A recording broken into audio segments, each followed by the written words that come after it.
il y a eu un enjeu important déjà, c'était aussi de traduire le livre Expliquer la douleur, parce que moi j'ai la version originale, hein, j'ai le livre de départ, Explain Pain, la version, l'édition numéro un, et puis tu as traduit Expliquer la douleur, tu as piloté la traduction. Il y a 5-6 traductions dans différentes langues de ce livre, mais toi tu as été certainement celle qui a mis en place aussi un petit groupe pour la traduction de cet ouvrage. Tu peux peut-être nous préciser aussi comment ça s'est passé pour toi, parce que ça t'a permis d'approfondir en plus le contenu du livre.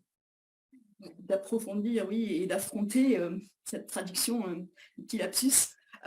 Oui, parce que, en effet, peut-être pour revenir sur Lorimer Mosley, moi, clinicienne, je cherchais des clés, et c'est vrai que quand Lorimer Mosley, ça m'a ouvert plein de portes, et je me suis dit, ah, il me manque quand même des outils. Donc, je me suis lancée dans le master avec l'Université d'Édimbourg. Et en parallèle, il y avait cette implication pour le GI douleur de la Société française de physiothérapie. Et puis en parallèle, petit à petit, de faire venir l'instructeur principal du NOI en Angleterre qui s'appelle Tim Beams, et j'assurais la traduction. Et quand j'ai demandé les droits de traduction de ce livre au NOI, on m'a dit, mais oui, mais l'idée c'est d'avoir une sorte de service après-vente. Donc on veut bien que tu aies les droits de traduction, seulement si petit à petit, il y a aussi les cours pour aider les cliniciens à avoir les deux outils.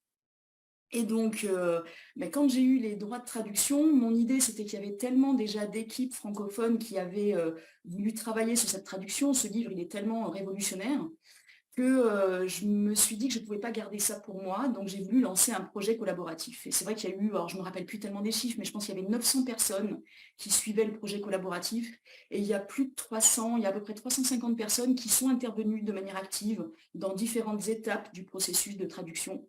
Donc, c'est un projet, on pourrait dire merci au Covid, parce que ce projet a pu voir le jour grâce au confinement. Et voilà, et le livre est enfin traduit. Hmm.